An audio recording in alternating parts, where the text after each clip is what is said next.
like to say is that the period of the 2020s is going to be a sort of a roaring 20s period. This is an analogy. Of course, you know the roaring 20s in the United States, the roaring 1920s, when everyone went crazy about the stock market activities. And the market was really saturated with people trying to buy and sell the stocks. Even housewives got to the market and bought and sold shares of various companies. Today, some people say that 2020s, so 100 years earlier, is going to be a new period of the roaring financial activities. In terms of global M&A activities, by nationalities, by the number of deals, and by sectors, the countries and companies are going to double their activities, or maybe even triple and quadruple their activities in these sorts of industries. Computer electronics, healthcare and telecommunications, maybe property are going to be the leading industries, the leading sectors in the world in terms of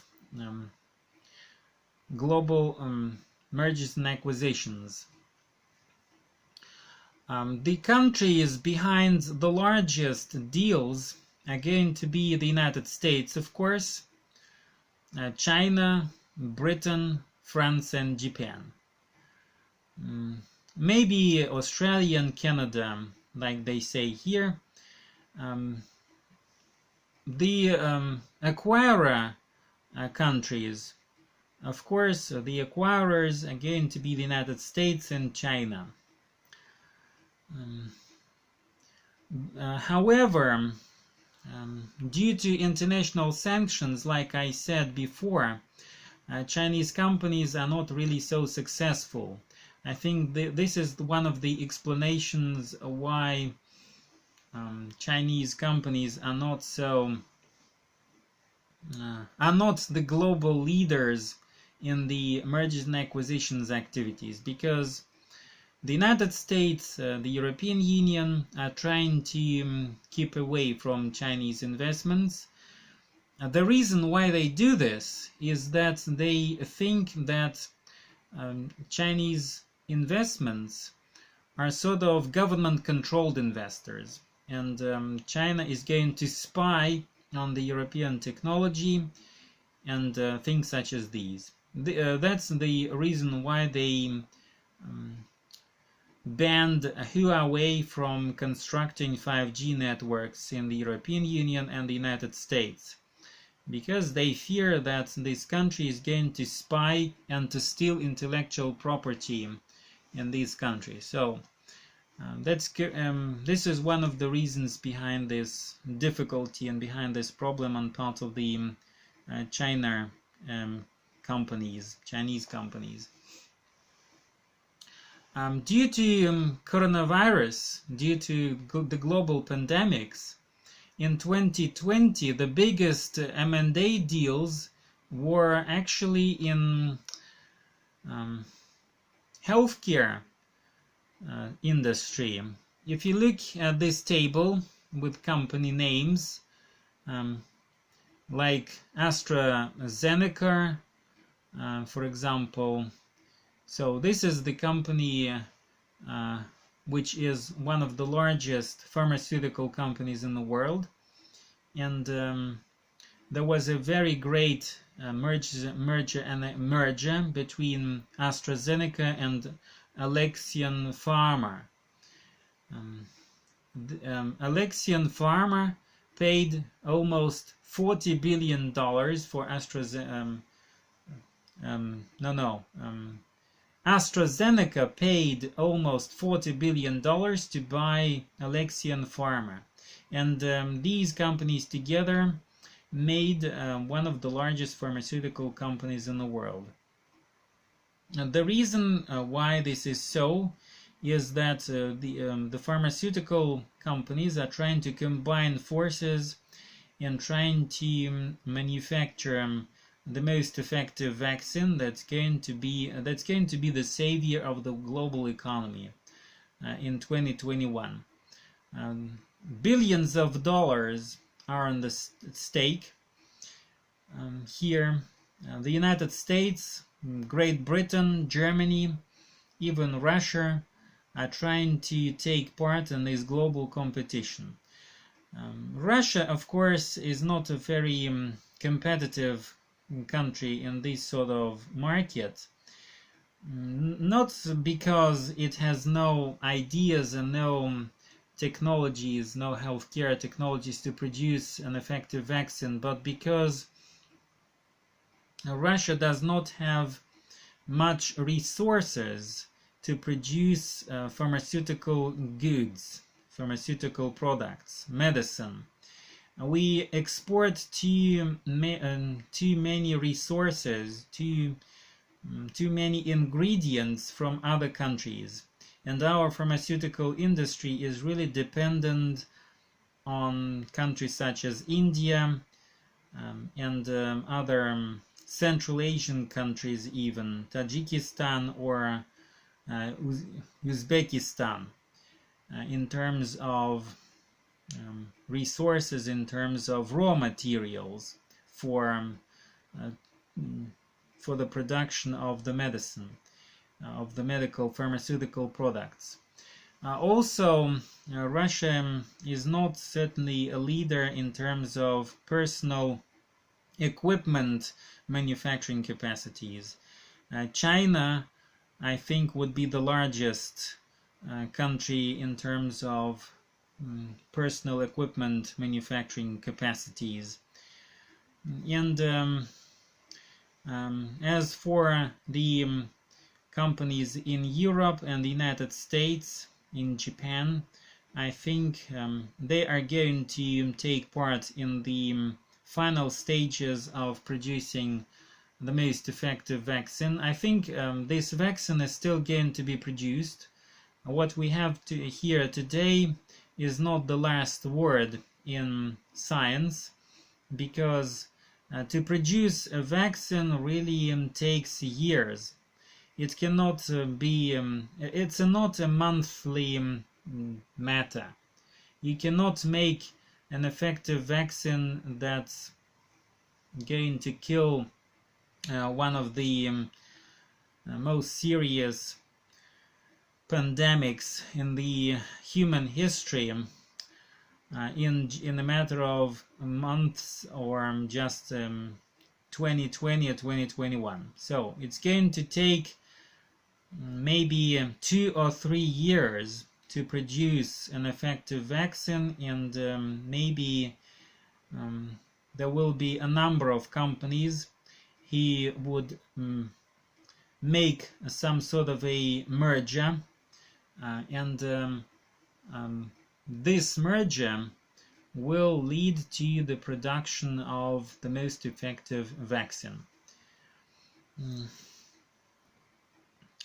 I would also like to talk about other Chinese mergers and acquisitions. Like I said, and this chart, which is shown here, shows the true value of mergers and acquisitions of Chinese companies.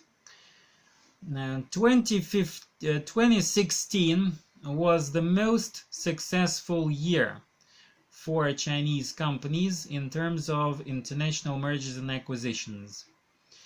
In 2016, they spent $218 billion on foreign companies, and that was the largest ever sum of money spent on parts of the Chinese companies abroad to buy foreign assets. That was the most successful year. Why it was the most successful year? Actually, there are a number of factors behind it. 2016 was the year when Donald Trump was elected, as far as we know. And so this transition in the governments from Democrats to Republicans was a sort of a vacuum when the legislators did not know what's going to be in mind of the coming administration of Donald Trump, whether it's going to be more harsh towards Chinese investments or more liberal.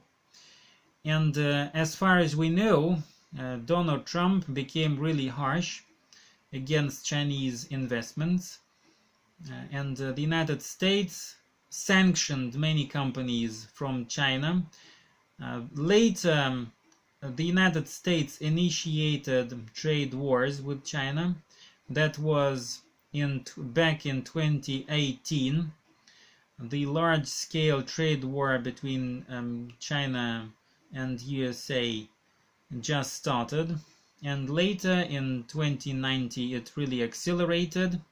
There were, of course, some trade deals between China and the US, some first round negotiations, for example, in December 2019, but it really did not help because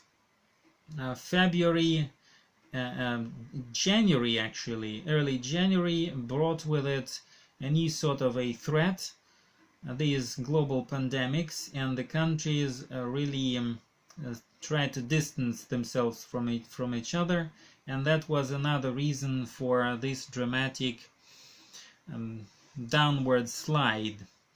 What's going to happen in 2021? We do not really know whether Chinese companies are going to reactivate their mergers and acquisitions activities. This is very difficult to say. But 2020 was the worst ever year for China's M&As. In 2020, Chinese companies invested only $32 billion for foreign acquisitions, and this is the lowest number since 2007. 2007 was the last year. It was the most successful year in terms of global economic growth.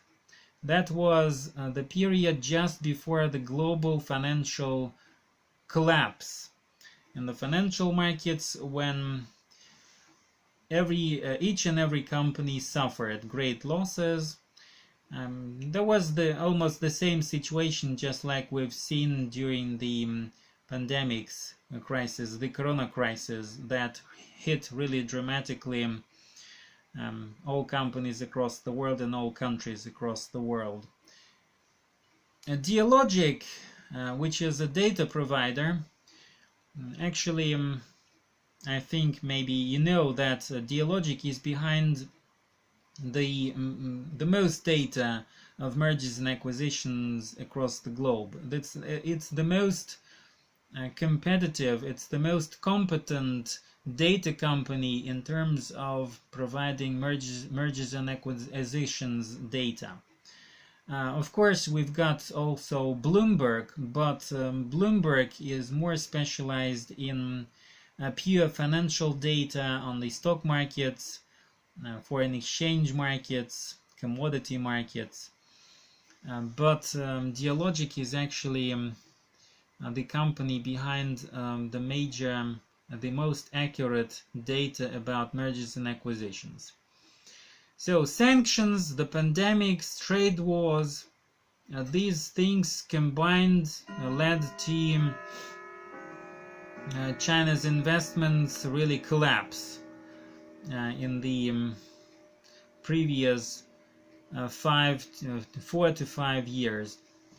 That was the reasons behind these things. Also, a very important point to speak of here, German companies, like I said before, they are part of the great European corporate world, and they're trying to find new investment opportunities in Asia, and China is the largest market, like I said.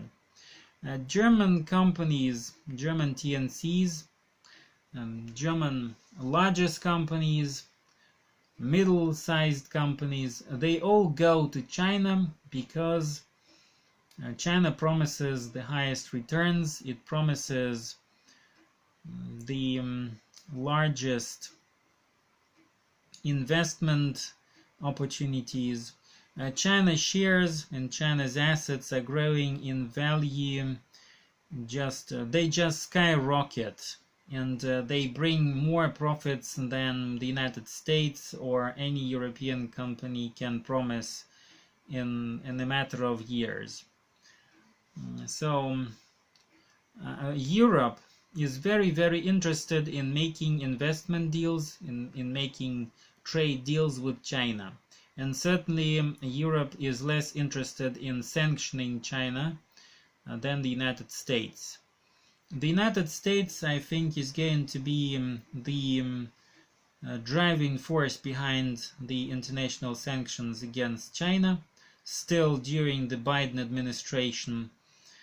We do not know what's going to come next in 4 years' time, but I think these problems are going to escalate, and the relations between these two powers is going to continue. Well, this is really understandable.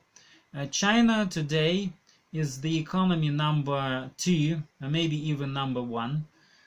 The United States and China, I think, in terms of statistics today, share the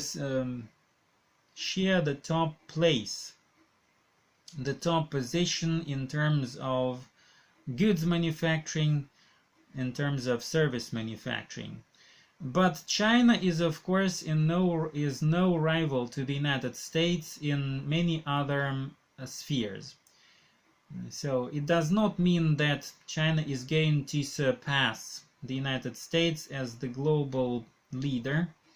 Even if China outpaces the United States in terms of GDP, it certainly it will take maybe 50 or maybe even 100 years to be a country such as the United States in terms of GDP per capita, for example. China is a very poor country. There are, of course, rich people living, especially in the eastern provinces of China, but if you go somewhere to the western provinces, some Uyghur province or Inner Mongolia province, Sichuan, and many other western wild western Chinese provinces in Tibet. Also, you would find the picture that you would find everywhere in Russia outside Moscow and the Moscow region. So there are many poor villages, many poor people, absolutely drastic sanitary conditions, and I think that was one of the reasons behind the outbreak of the global pandemics. Asian countries are really the source of global disease because their sanitary conditions are very, very poor. They do not have good running water, they do not have good housing conditions, they do not have good sewage. And that's the reasons why actually the pandemics began in China.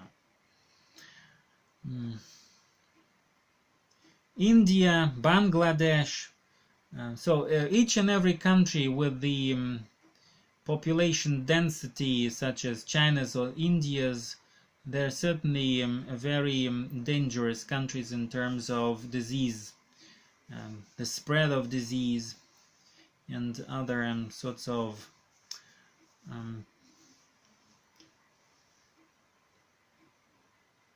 disease things. In terms of the corporate world in China, well, China is of course still, despite the pandemics, despite international sanctions, China is still going to be very, very attractive to foreign capital. And for German companies, for other European companies, German companies is just an example. International sanctions damage not only Chinese companies, they also damage the US companies themselves.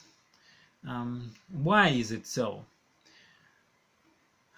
Well, the United States, New York in particular, New York Stock Exchange is one of the largest international financial centers.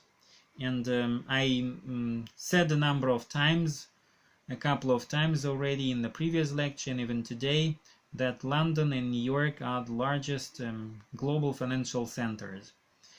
And many companies from countries such as China, Russia, India are dreaming to list their shares in New York or London. And they use various strategies, for example, shelf strategy, with target companies, or trying to buy into ADRs, American Depository Receipts. So they try to take each and every opportunity in getting access to the rich markets, to the rich financial markets, because when you list your shares in New York or London, certainly that's going to attract much capital. It's a matter of billions of dollars in capital accumulation. They buy foreign companies, sometimes bankrupt companies, who have listed shares on the stock exchange. This is called a shell company. And that sort of acquisition brings lots of capital in the future.